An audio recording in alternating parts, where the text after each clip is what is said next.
नमस्कार दोस्तों, आपका एक बार पुनः स्वागत है आपके अपने चैनल उर्जित जीएस एकेडमी में।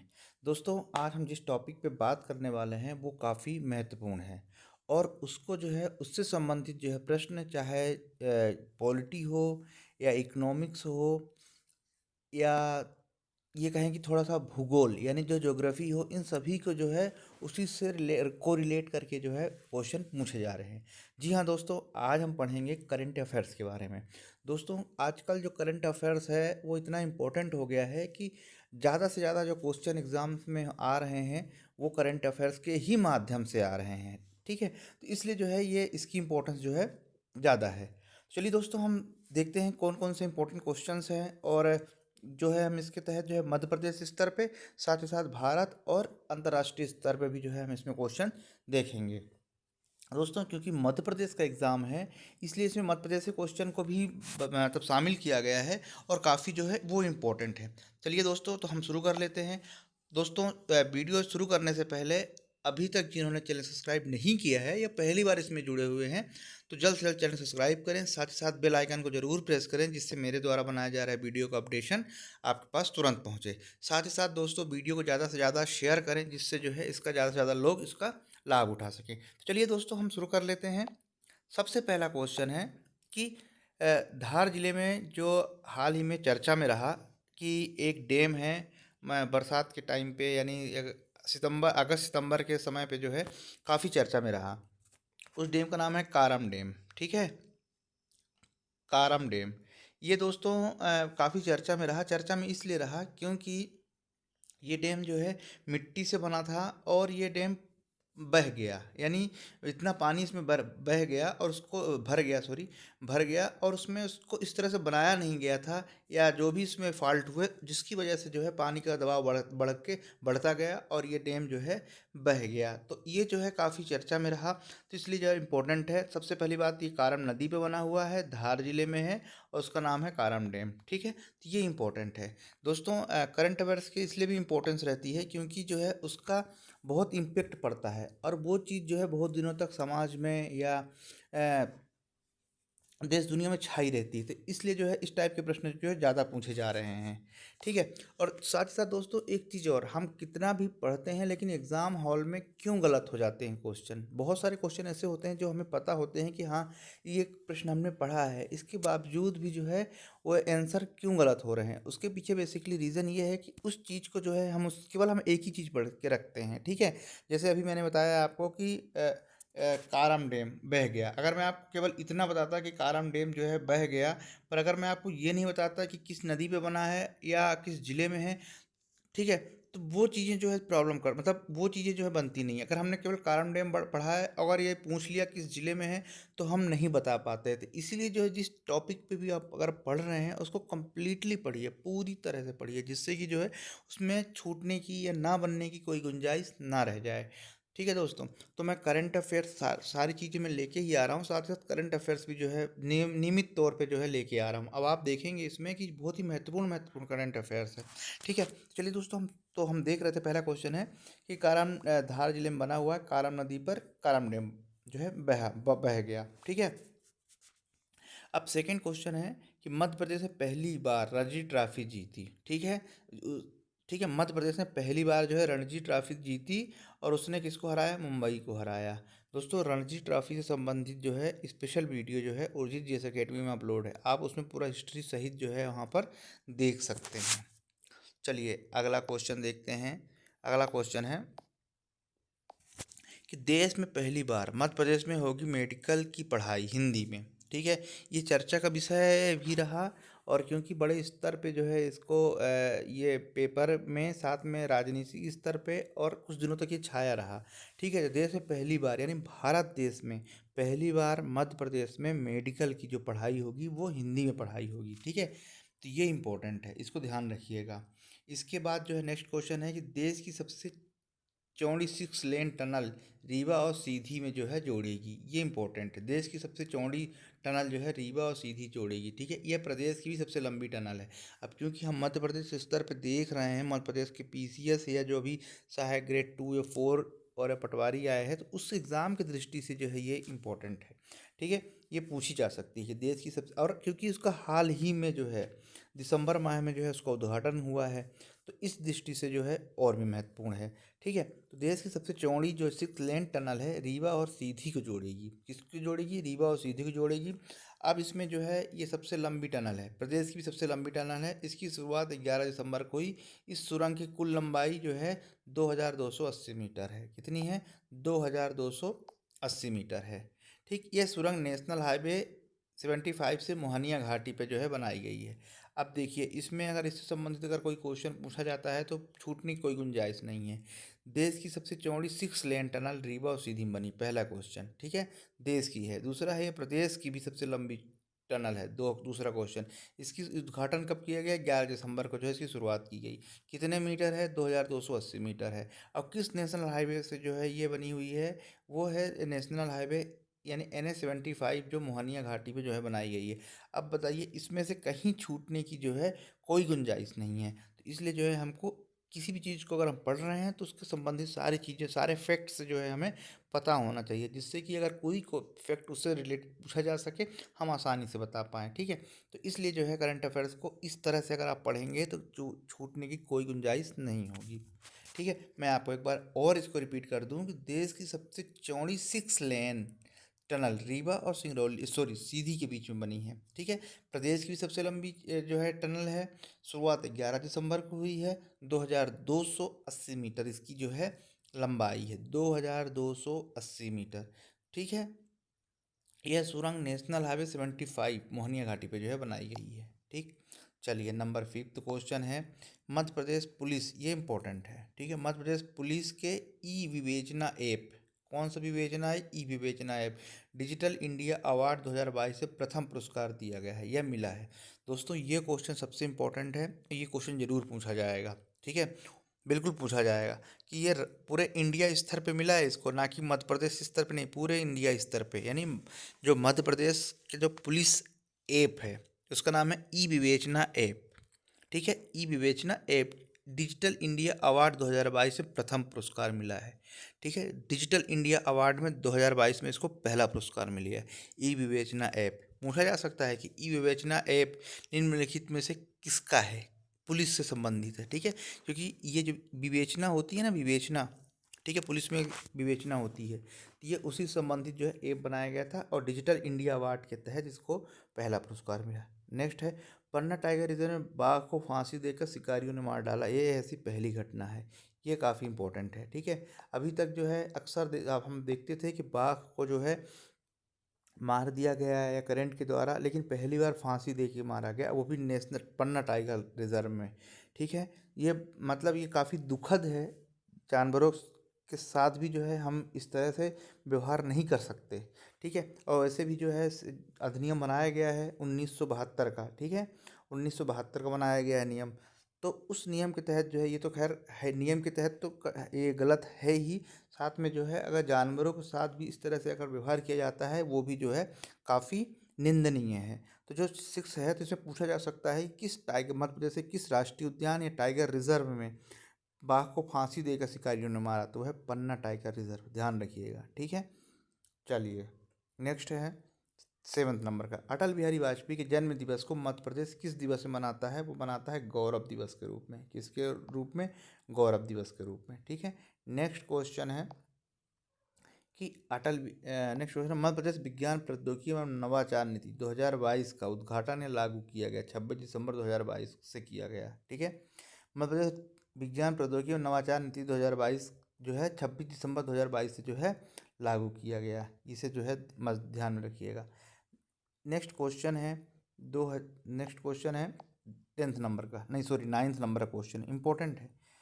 इंपॉर्टेंट क्या है? टुबू बरिया भील समुदाय के चित्रकार हैं।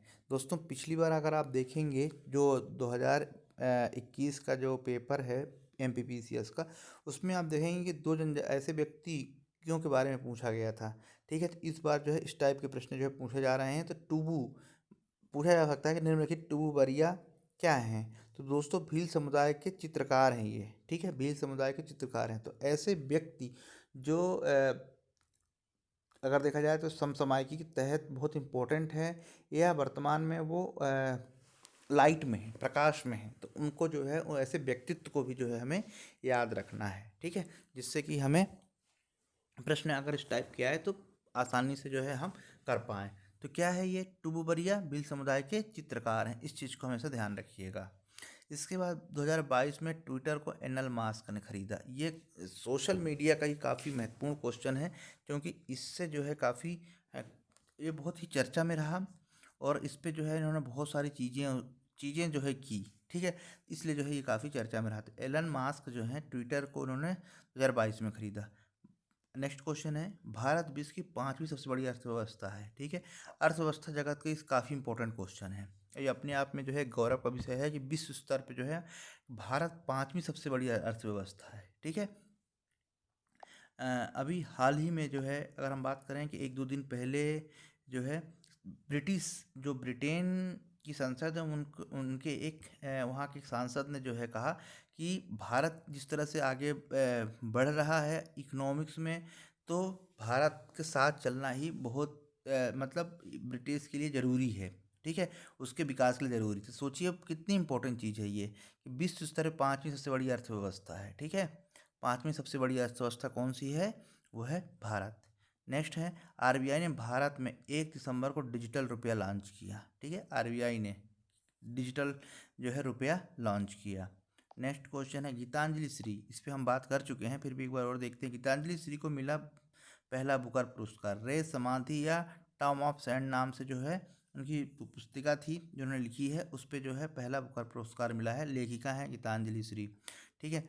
14 है, दक्षिणी ध्रुव में पहुंचने वाली पहली अश्वेत महिला है हरप्रीत चांडी, दक्षिणी ध्रुव में पहुंचने वाली, ठीक है, कौन है? हरप्रीत चांडी। नेक्स्ट क्वेश्चन है, हिंदी भाषा के लिए साहित्य अकादमी पुरस्कार 2022 से कवि बद्री नारायण को उनकी कविता तुमड़ी के लिए, तुमड़ी के शब्द पूरा है ये, तुमड़ी के शब्द, ठीक है, किसके लिए? तुमड़ी के शब्द के लिए जो है ये हिंदी साहित्य अकादमी जो पुरस्कार 2022 का दिया गया, किसको? कवि बद्री नारायण को। उनकी कविता कौन सी? तुमड़ी के शब्द, ये ऐसा है, ठीक है, इसको अंडरलाइन कर रहा हूँ मैं, तुमड़ी के शब्द, ठीक है। 16 क्वेश्चन है, जो बम चक्रवात है अमेरिका कनाडा में आया, उसने काफ़ी तबाही मचाई, ठीक है। ये शीत चक्रवात है, कैसा है? शीत, यानी इसमें शीत लहर जैसी जो है होता है ना, जिसमें बर्फबारी बहुत होती है, ठंडी हवाएं चलती हैं, तो ये ऐसा बम चक्रवात है जो अमेरिका कनाडा में जो है उसने काफ़ी तबाही मचाई है, और बहुत दिनों तक जो है ये सुर्खियों में रहा है। इस दृष्टि से जो है ये इम्पोर्टेंट है, और इसमें काफ़ी जो है अमेरिका में और कनाडा में जो है काफ़ी जान मान की जो है हानि हुई है, इसलिए जो है ये महत्वपूर्ण है। दोस्तों करंट अफेयर्स में वही चीज़ इंपॉर्टेंट होती है जिससे जन सरोकार होता है, ठीक है, ज़्यादा से ज़्यादा उसमें पब्लिक का जो है हित या अहित इस टाइप की कोई भी चीज़ अगर जुड़ी होती है तो वो जो है करंट अफेयर्स में क्वेश्चन उस टाइप के पूछे जाते हैं, ठीक है, तो उनको जो है ज़्यादा से ज़्यादा समावेश कीजिएगा, जिससे कि जो है छूटने की गुंजाइश बिल्कुल भी ना हो। क्योंकि मैं इस बार बार इसलिए कहता हूँ कि छूटने की गुंजाइश इसलिए ना हो क्योंकि कंपटीशन बहुत ज़्यादा हो गया है, ठीक है, तो इस दृष्टि से जो है इम्पोर्टेंट है, तो ऐसे जो है आप लोग इन सब चीज़ों को ध्यान रखें। क्वेश्चन नंबर नेक्स्ट है 17 है, टेस्ट क्रिकेट में सबसे तेज़ दोहरा शतक ईशान किशन ने लगाया है, ठीक है, ईशान किशन ने लगाया है टेस्ट का सबसे तेज़ दोहरा शतक, किसके खिलाफ लगाया है? हाल ही में श्रीलंका के खिलाफ लगाया है, ठीक है, ये इंपॉर्टेंट है, इस चीज़ पे जो है हमेशा ध्यान रखिएगा। सबसे तेज़ दोहरा शतक लगाया है टेस्ट क्रिकेट में, सबसे तेज़ दोहरा शतक किसने लगाया है? ईशान किशन ने लगाया है, ठीक है। और हाल ही में जो है एक और खिलाड़ी ने, आप कमेंट्स बॉक्स में बताइएगा मुझे, कि वनडे में भी उन्होंने दोहरा शतक लगा दिया है, ठीक है।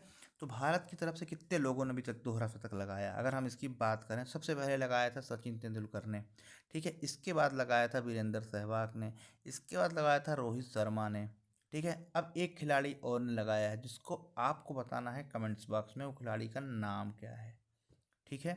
जिसमें से रोहित शर्मा ने 3 बार लगाया है, ये 1 बार लगाए हैं, और ये भी 1 बार लगाए हैं, सचिन भी 1 बार लगाए हैं, और जो अभी नया खिलाड़ी लगाया है हाल ही में लगाया है, ठीक है, वो आपको बताना है कि वो किस टीम में, बता देता है, न्यूजीलैंड के खिलाफ लगाया है, हाल ही में जो सीरीज चल रही है उसमें लगाया है, तो अब उस खिलाड़ी का आपको नाम बताना है, ठीक है।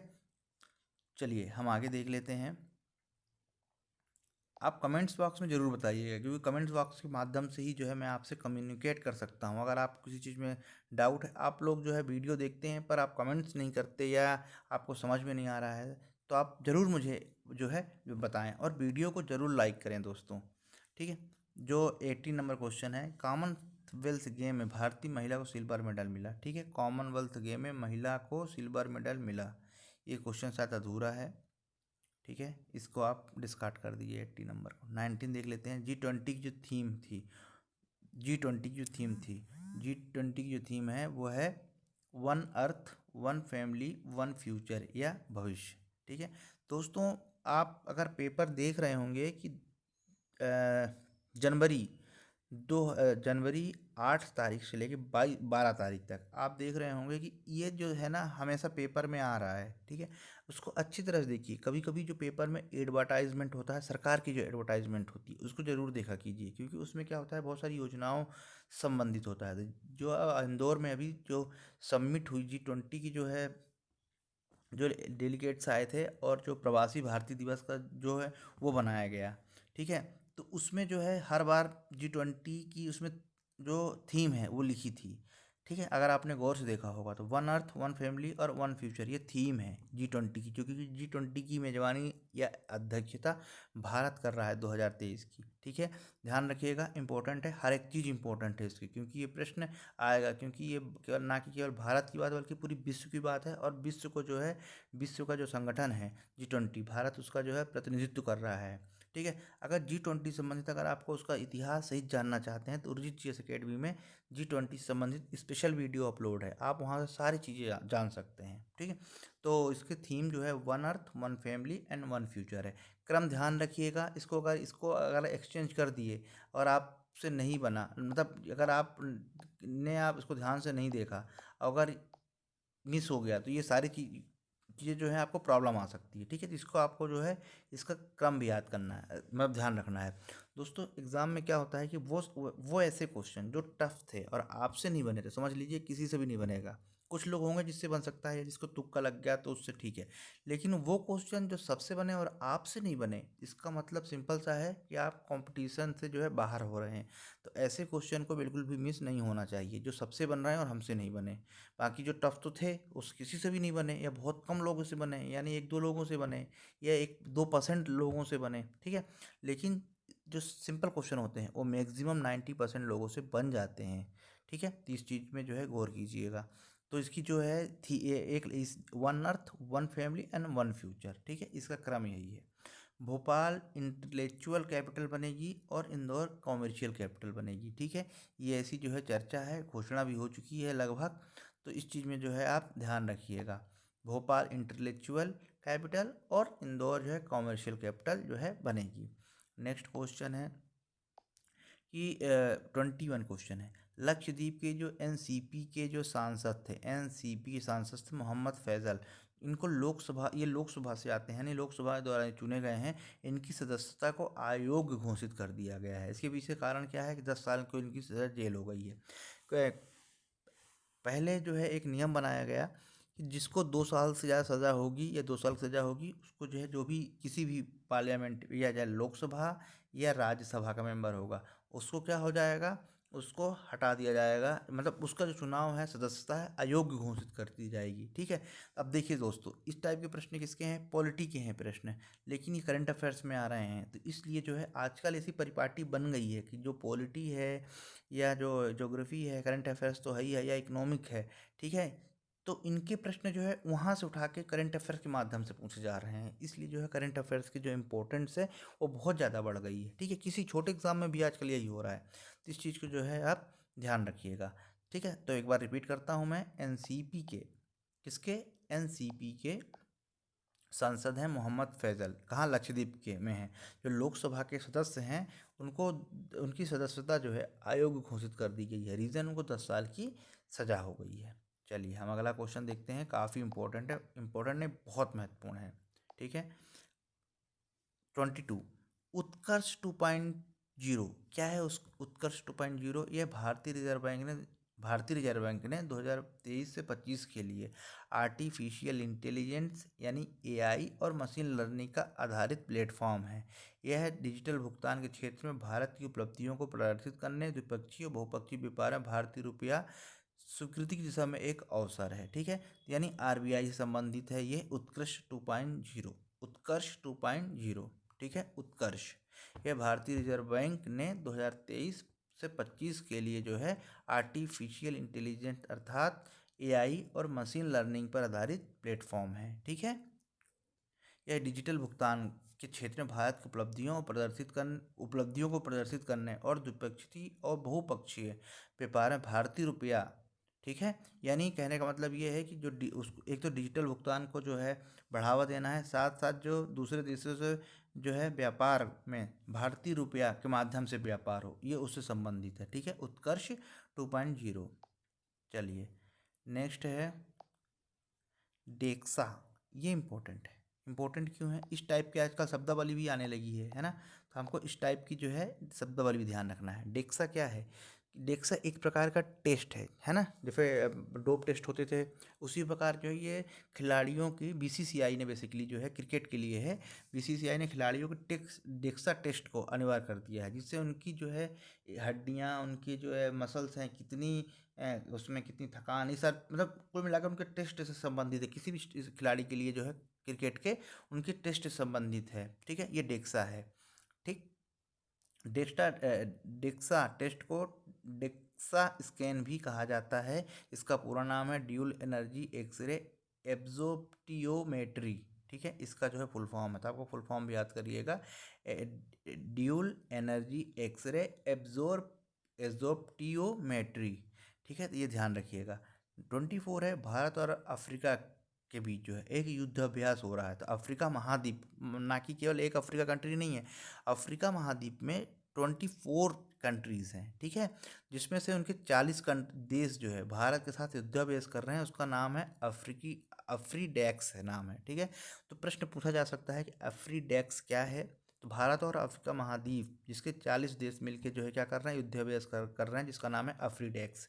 या ये पूछा जा सकता है कि निम्नलिखित में से अफ्रीडेक्स किसके बीच जो है युद्धाभ्यास है, ठीक है, क्योंकि गरुण है जो भारत और फ्रांस के बीच होता है, तो इस टाइप के जो है युद्धाभ्यास भी पूछा जाता है। साथ ही साथ दोस्तों कुछ युद्धाभ्यास ऐसे होते हैं, एक्सरसाइज होती है युद्ध की, वो ऐसे होते हैं जो उनके नाम से में भी कभी कभी आ जाते हैं, जैसे इंडेक्स तो इंडिया रहती है, और कुछ उसमें कुछ दूसरे और कंट्रीज होते हैं तो उसके भी नाम भी जो है शॉर्ट में थोड़ा सा नाम रहता है, तो आप उससे भी जो है क्लिक कर सकते हैं कि हाँ इस कंट्री का नाम है तो इससे रिलेटेड होगा, ठीक है। मैं आपको इसलिए बता रहा हूँ क्योंकि ये ऐसा ही होता है, ठीक है। जैसे अफ्रीडेक्स यानी आप समझ में आ जाएगा, अफ्री यानी अफ्रीकन महाद्वीप, डेक्स यानी डेक्स IDIX, ठीक है, उसमें आता है, तो इंडिया हो गया आई से। तो ऐसे जो है थोड़ा सा आप अगर नहीं बन रहा है, नहीं याद आ रहा है, तो आप ऐसा भी जो है यूज़ कर सकते हो थोड़ा सा अपना IQ, इससे जो है आसानी से जो है आप बता पाएंगे कि हाँ ये चीज़ जो है ऐसी हो सकती है, ठीक है। चलिए नेक्स्ट क्वेश्चन है सौम्या तिवारी। ये भी थोड़ा सा स्पोर्ट्स अगर पेपर आप निरंतर देख रहे होंगे, इसमें कोई शक नहीं है, तो आप देख रहे होंगे कि सौम्या तिवारी का इस समय पे जो है पेपर में आता है। और क्योंकि ये मध्य प्रदेश से बिलोंग करती हैं और ये अंडर 19 विश्व कप खेल रही हैं दक्षिण अफ्रीका में, तो इसलिए जो है ये इम्पोर्टेंट है। तो पूछा जा सकता है कि सौम्या तिवारी किस खेल से संबंधित हैं या किससे संबंध रखती हैं? तो ये क्रिकेट से संबंध रखती हैं, भोपाल की रहने वाली हैं और अंडर 19 विश्व कप जो है ये खेल रही हैं अफ्रीका में जो भी चल रहा है। तो ये ध्यान रखिएगा, सौम्या तिवारी क्रिकेटर है, महिला क्रिकेटर है। चलिए नेक्स्ट क्वेश्चन है, इंपॉर्टेंट है कि आदि शंकराचार्य, ठीक है, आदि शंकराचार्य की ओमकालेश्वर में 108 फीट की प्रतिमा बन रही है, उसका नाम है वननेस, ठीक है। वननेस क्या है? Oneness, what is oneness? पूछा जा सकता है कि निम्नलिखित में से वननेस है आदि शंकराचार्य की मूर्ति या सुभाष चंद्र बोस की मूर्ति या दूसरे और किसी की बोल सकते हैं, तो आदि शंकराचार्य की है, ठीक है। दोस्तों इस समय पे एक टॉपिक बहुत चल रहा है, कम से कम पिछले 20 दिन से, वो है ज्योति मठ का, ठीक है। जो मठ चल रहा है जो उत्तराखंड में है उसका बहुत चल रहा है, तो इसलिए जो है उस पर विशेष वीडियो मैं आप लोगों के लिए लेके आऊँगा, सारी चीज़ें बताऊँगा उसमें कि उससे संबंधित प्रश्न जरूर आएगा, ठीक है, चाहे मेंस हो, ठीक है। तो आदि शंकराचार्य ने भी 4 मठ स्थापित किए हैं, वो भी चारों दिशाओं में, ठीक है। एक उत्तर में भी दिया है, दक्षिण में भी, पूर्व में भी, पश्चिम में भी, ठीक है। तो इन्होंने ही बनाए हैं, ठीक है। तो उन्हीं में से एक मठ है ज्योति मठ, तो वो काफ़ी इंपॉर्टेंट है और मैं उसका अलग से एक वीडियो बना के आपको बताऊँगा, ठीक है। तो वननेस क्या है? आदि शंकराचार्य की ओंकालेश्वर में 108 फीट की मूर्ति बन रही है, उसका नाम है। 27 इंपॉर्टेंट है। क्लाइमेट चेंज मिशन शुरू करने वाला भारत का पहला देश तेलंगाना है, सॉरी पहला राज्य तेलंगाना है। ठीक है, क्लाइमेट चेंज मिशन शुरू करने वाला पहला राज्य तेलंगाना है। नेक्स्ट है G20 की पहली शेरपा बैठक 4 दिसंबर को उदयपुर में शुरू की गई। ठीक है, अभी अमिताभ कांत शेरपा जो है, अमिताभ कांत जो है इसके शेरपा थे।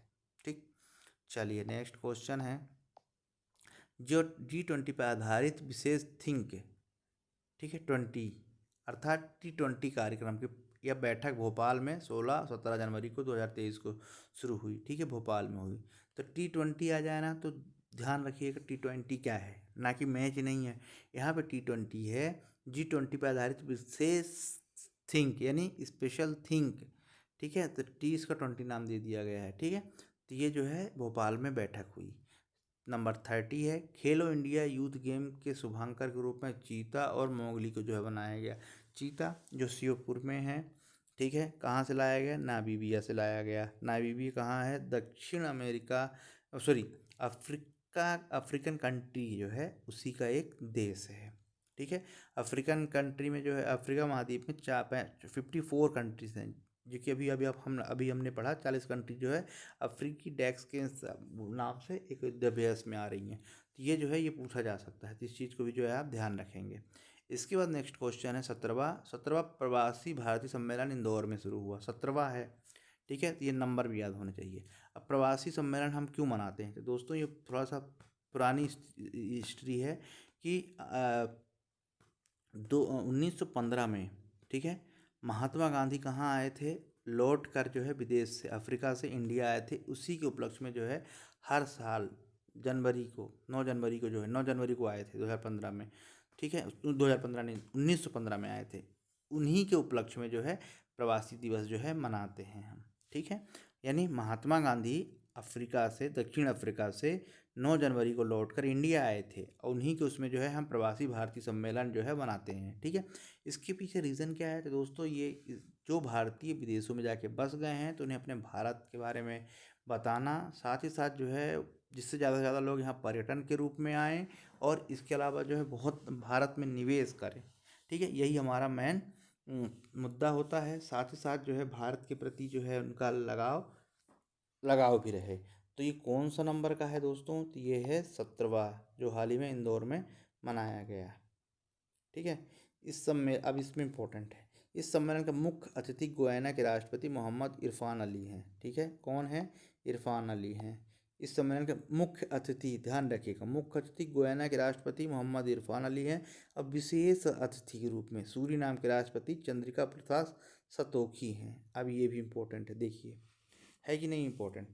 यहाँ पर मुख्य अतिथि, विशेष अतिथि ये है।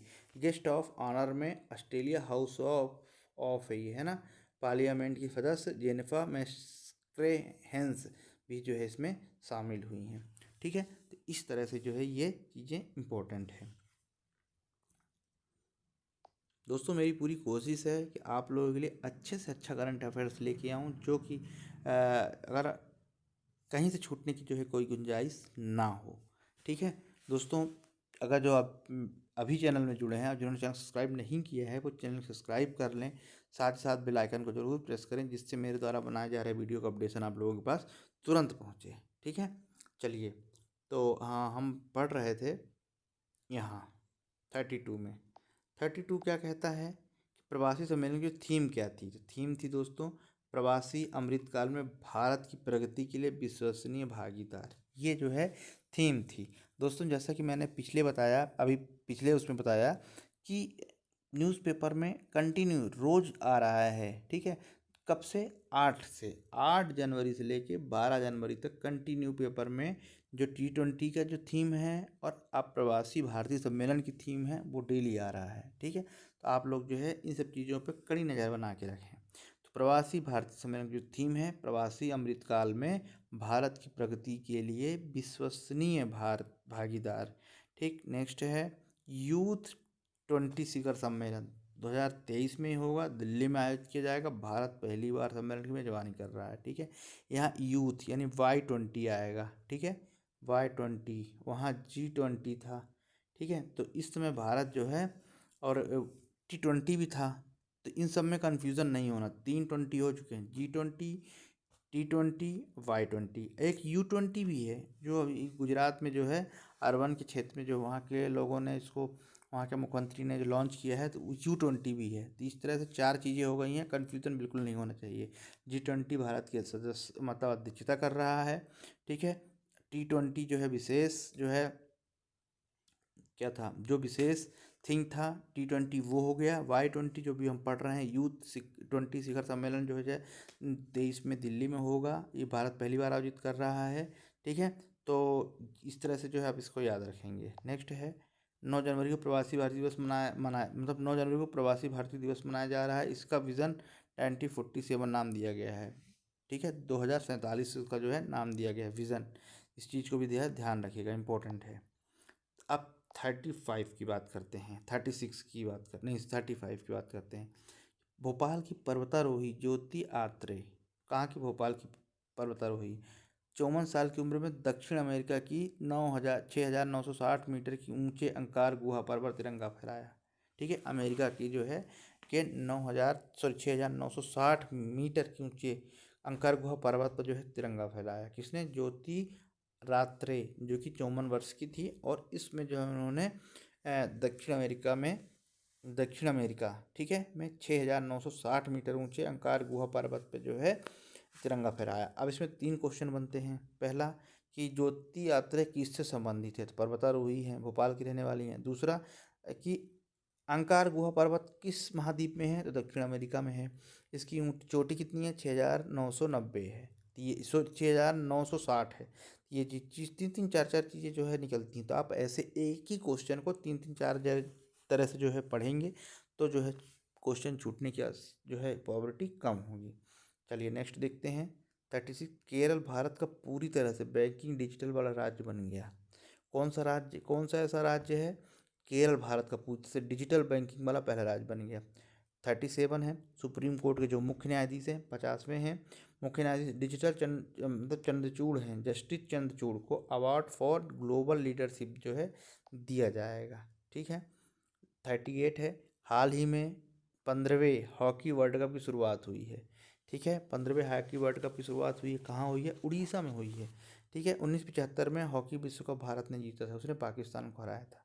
तो देखिए हम इसलिए आपको ये बताने का मेन रीज़न ये था कि भारत ने पिछली बार कब जीता था, 1975 में पाकिस्तान को हरा के। क्योंकि केवल ये तो सब जान रहे हैं, है ना, ये सभी जानते हैं, जितने लोग इस एग्ज़ाम की तैयारी कर रहे हैं सब लोग जो है ये जानते हैं कि जो उड़ीसा में 15वें हॉकी विश्व कप शुरुआत हो रही है या शुरू हुआ है। लेकिन ये चीज़ थोड़ा सा कम ही लोग पढ़ते हैं, तो ये आपको थोड़ा सा उन सबसे अलग करती है, ठीक है। ये एक्स्ट्रा चीज़ें हैं जो आप लोगों के लिए जो है आप लोगों के लिए मैं उर्जित जीएस अकेडमी में वीडियो के माध्यम से लेके आया हूँ, ठीक है। इस चीज़ को ध्यान रखिए कि कुछ थोड़ा सा हट के पढ़ना पड़ेगा, जिससे कि आप थोड़ा सा हट के जो है आंसर दे पाएँ, लिख पाएँ, या एग्ज़ाम हॉल में आकर आए तो छूटने ना पाए, ठीक है। 38 क्वेश्चन थे। तो उड़ीसा में 15वें हॉकी विश्व कप शुरू हो चुका है। भारत 1975 में पाकिस्तान के खिलाफ जो है हॉकी बस वर्ल्ड कप जीता था, अभी तक एक ही बार जीत पाया है वर्ल्ड कप, ठीक है। तो इस तरह से दोस्तों इम्पोर्टेंट क्वेश्चन समाप्त हुए, बहुत इम्पोर्टेंट थे। मैं आप लोगों से एक बार फिर कह रहा हूँ कि चैनल सब्सक्राइब करें, वीडियो को लाइक करें, चैनल को शेयर करें, और कमेंट्स के माध्यम से अपनी प्रतिक्रिया ज़रूर बताएं, ठीक है। अगर आपको लगता है कि मुझे किसी और ऐसे टॉपिक पे जो है वीडियो बनाना चाहिए तो मैं ज़रूर बनाऊंगा। दोस्तों एमपी के बहुत एमपी क्योंकि हम एग्ज़ाम दे रहे हैं, तो एमपी के बहुत सारे क्वेश्चन जो है एग्ज़ाम में आते हैं, ठीक है। लगभग 30 से, अगर हम एमपीपीएससी की बात करें तो 30 से 35 क्वेश्चन है एमपी के होते हैं, मैक्सिमम बता रहा हूँ, नहीं तो 20 से 25 क्वेश्चन तो होते ही होते हैं। तो सोचिए कि 20 से 25 में अगर मान लीजिए हम 20 भी मान लें, ठीक है, मोटे तौर पे हम 20 मान लें, तो इसमें कम से कम 18 क्वेश्चन सही होने चाहिए, ठीक है। मिनिमम 18 क्वेश्चन, 20 सही होंगे तो ये बहुत अच्छी बात है, नथिंग लाइक इट। बट जो है इससे अच्छी कोई बात नहीं होगी। पर अगर 18 क्वेश्चन भी करके हम आते हैं तो ये बहुत अच्छा होगा, इसलिए एमपी पे पूरा जोर दीजिए। मैं ऐसे ऐसे क्वेश्चन आपको एमपी के लिए लेके आ रहा हूँ जो क्वेश्चन आते हैं और हमसे मिस हो जाते हैं, पर अब मिस होने की गुंजाइश नहीं होगी, ठीक है। इसलिए ऐसे सेलेक्टेड क्वेश्चन लेके आ रहा हूँ। तो आप पढ़ते रहिए, ज़्यादा से ज़्यादा वीडियो को शेयर कीजिए। और दोस्तों जो मैं कमेंट्स माध्यम से मैंने आपसे क्वेश्चन पूछा है आप उसका जवाब ज़रूर दीजिएगा। पढ़ते रहिए। नमस्कार। और बहुत ही जल्द जो है अगला वीडियो अपलोड होगा।